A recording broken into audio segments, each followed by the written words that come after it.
Calista, gardienne du rubis, au regard émeraude.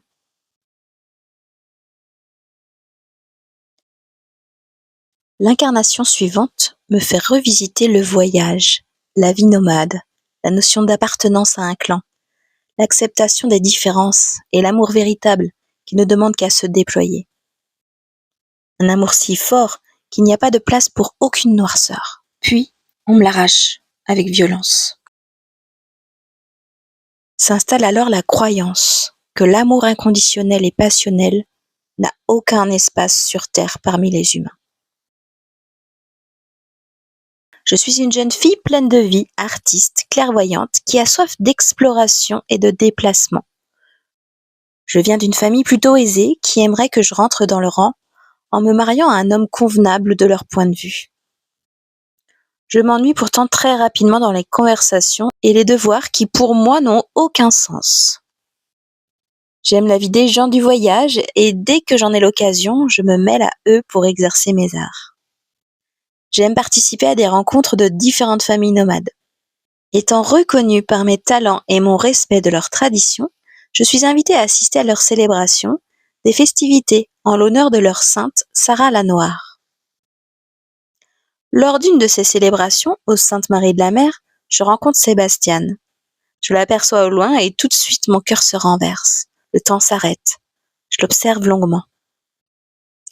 De cet homme se dégage une lumière joviale. Je reconnais en lui la joie de vivre que je partage, l'amour pour le vivant et les plaisirs simples. J'ai très envie de lui parler, mais je me sens vraiment intimidée.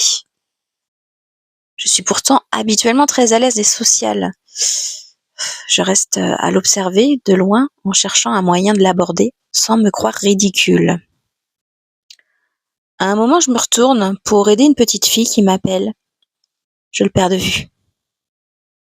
Cette fillette est magnifique avec de longs cheveux noirs ondulés et de grands yeux verts. Elle a le teint hâlé et un grand sourire. Je lui demande. Oui, ma chérie, qu'y a-t-il? Comment tu t'appelles? Je m'appelle Ruby. Je suis ton guide. Enchantée, Ruby. Mon nom est Charlotte. Que veux-tu dire en me parlant de guide? Tu souhaites me faire visiter la célébration? Je sais qui tu es. Je suis envoyée par ton essence originelle. Je suis là pour que tu te rappelles plus tard, bien plus tard, ce que tu as ressenti à cet instant en rencontrant Sébastiane. Ma chérie, je pense que tu fais erreur, je ne comprends pas du tout ce que tu dis. Où est ta maman? Elle n'est pas loin. Tu te souviendras de cet instant et il sera ton point de reconnexion pour enfin te réaliser pleinement le moment venu. T'es mignonne, Ruby. Si tu veux bien, va chercher ta maman. À peine ai-je fini de parler que j'entends derrière moi. Bien le bonjour à vous, demoiselle. Je me retourne et vois ce garçon que j'avais observé toute la journée, à en perdre le fil de la célébration et l'intérêt des discussions. Bonjour à vous, lui réponds-je. Mon cœur bat la chamade. Je me présente, Sébastiane, pour vous servir. Sébastiane? C'est le prénom que m'a donné Ruby. D'ailleurs, où est cette adorable petite? Elle a disparu comme un courant d'air. Je suppose alors qu'elle a retrouvé sa mère et qu'elle est partie pendant que j'étais déstabilisée par ce charmant jeune homme. Il m'avoue m'avoir remarqué lui aussi depuis le début du rassemblement et attendait le moment propice pour se libérer de ses tâches et pouvoir enfin venir me parler. Nous passons le reste de la journée à discuter, rire, faire les fous et nous regarder de plus en plus en profondeur, comme si nos âmes se fondaient l'une en l'autre. Suite à cette rencontre, il nous est impossible de nous séparer. Notre union est une évidence. En ces jours de célébration, nous sommes attirés l'un à l'autre, tels des aimants. Sa peau hâlée, ses yeux noirs intenses et son sourire franc et innocent. Ah, il est mon soleil à lui seul. Nous nous trouvons à l'égal d'une pièce qui complète l'autre, autant sur le plan du quotidien que sur le plan charnel. La fusion est parfaite et l'amour est inépuisable. Il sait me faire rire et je sais l'accueillir dans ces moments de vulnérabilité. Nous sommes une force que rien ne peut ébranler. Je décide de quitter ma famille pour vivre avec Sébastiane en roulotte et suivre le clan qui l'a rejoint. Nous demeurons très simplement, mais dans un bonheur en chaque instant. Un seul regard posé sur lui me remplit de gratitude en la vie. Je confectionne des tenues pour les artistes et prépare des potions revitalisantes pendant que Sébastien aide les différentes vedettes à se réaliser. Il les soutient dans leur entraînement et vérifie que le matériel est sécurisé. Nous sommes appréciés de la communauté, seuls quelques réticents me voient encore comme une étrangère, mais Sébastien est tellement estimé que les mécontents étouffent leurs réflexions. Un soir, je remarque que Sébastien est soucieux. Il me dit avoir surpris une conversation au moment où il vérifiait la maintenance. Il ne m'a pas signalé de quoi il s'agissait, mais me confie devoir être discret pour en savoir plus. Il craint un complot pour retourner le chef du clan. Je le supplie de rester à l'écart et prudent. Une sensation de danger m'envahit. Il me jure d'être prévoyant et me prie de ne pas m'en faire. C'est un homme droit et loyal, il est impossible pour lui de fermer les yeux sur les menaces soupçonnées. Je ne peux, de mon côté, l'empêcher d'être lui-même. C'est cet homme bon et dévoué qui me fait vibrer à chaque regard. L'amour est un subtil mélange d'embrassade et de liberté individuelle. Prendre soin de demeurer chacun entier sans l'autre. Je vois la menace, je ressens le danger, mais le supplier de ne rien faire serait lui demander de se renier, et mon amour pour lui est bien trop grand pour exiger qu'il éteigne sa flamme intérieure. Certainement une leçon tirée de ma vie précédente.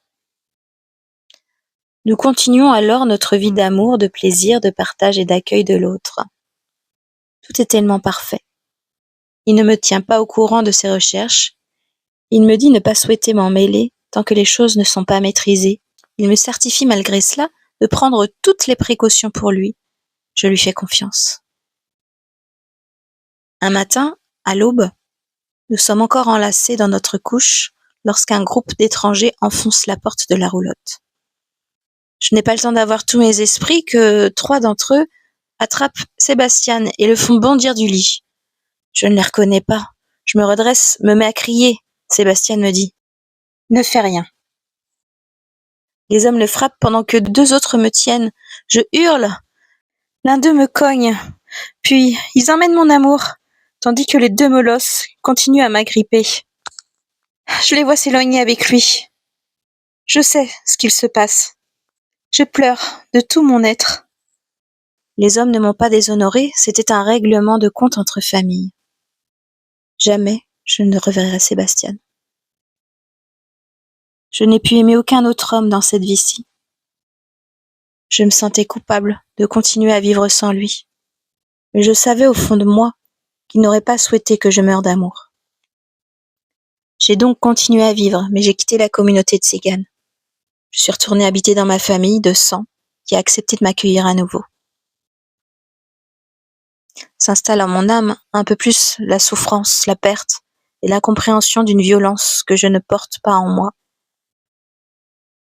Tout ceci marque l'incompatibilité des mensonges avec des relations épanouies, la fraude, la fausseté, les jeux de manipulation. Tout ceci a pour résultat des manigances, des pièges intérieurs qui poussent à commettre des actes irraisonnés pour maintenir cette logique perverse de prise de pouvoir. Il n'y a pas d'innocent, il n'y a pas de coupable, pas de victime, de bourreau ou de sauveur. Les seuls responsables sont les croyances de devoir lutter, se séparer, alors que c'est en l'union des différences que la puissance s'installe. Est-il possible de vivre ensemble en paix ? La paix doit-elle être en chacun d'accepter les déviances chez l'autre ? Il y a un mariage subtil entre son intégrité individuelle et l'harmonie du vivre ensemble.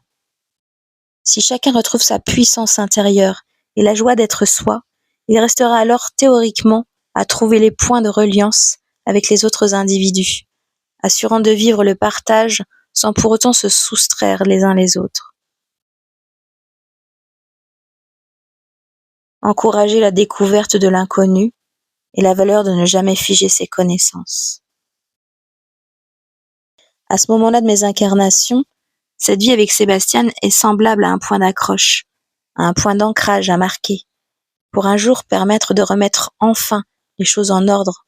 C'est ce que Ruby était venue me dire, de me souvenir de cet amour extraordinaire, que cet amour était une balise importante dans le cycle d'incarnation que je parcourais. Revenir un jour dans l'ordre du vivant, de l'amour, du cycle vertueux de la vie, de l'alchimie et de l'harmonie chez les humains.